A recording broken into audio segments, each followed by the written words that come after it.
stop what you're doing and listen up. The internet is in an absolute frenzy. We just witnessed what many are calling the most shocking, most baffling elimination in recent The Voice history.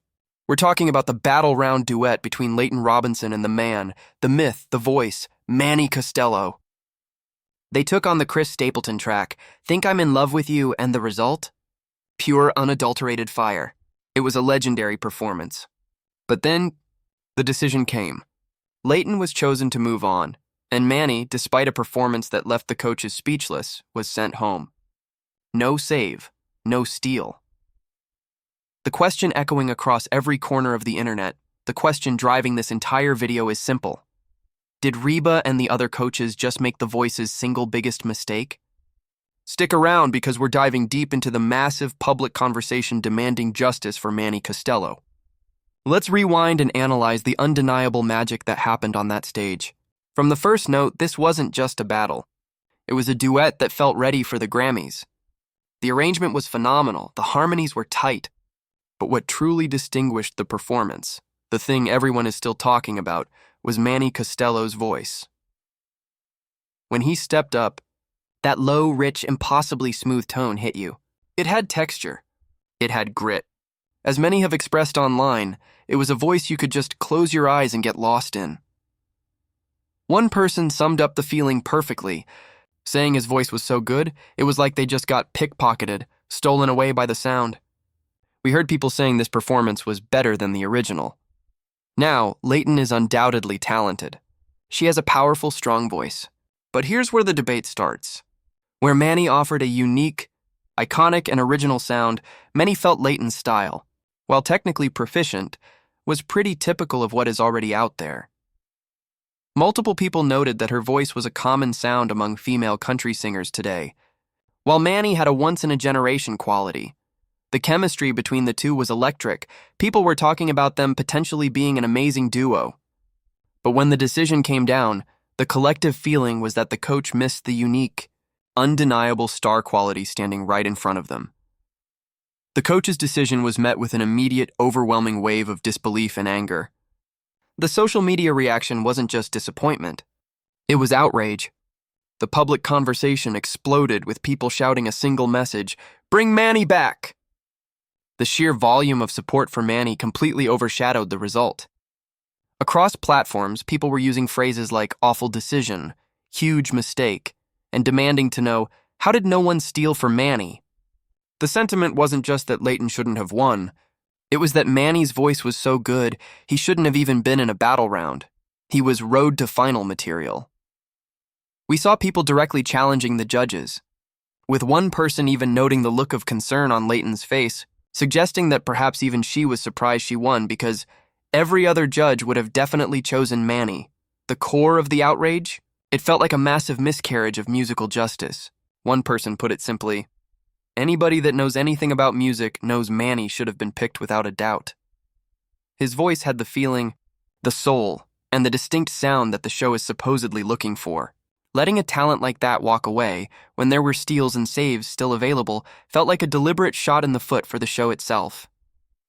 The question was asked repeatedly, are they all deaf? Now let's get into the deep-cut fan analysis, the conspiracy theory, if you will, that often pops up when a massive talent is inexplicably cut early. We're calling this the Morgan Wallen effect. Many dedicated viewers pointed to past massive misses by The Voice and other competition shows.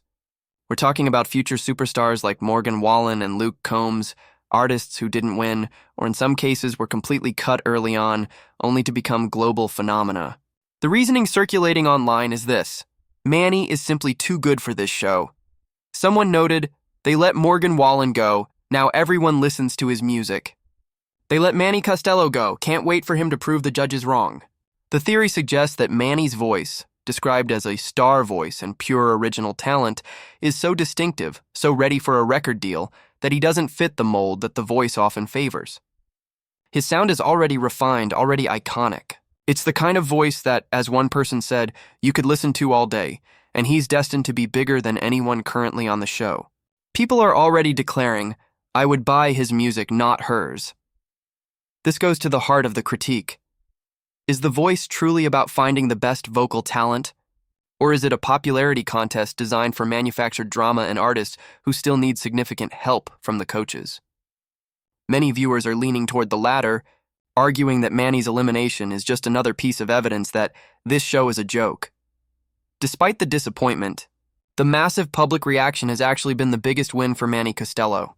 This flood of positive, passionate feedback is essentially a free, massive marketing campaign.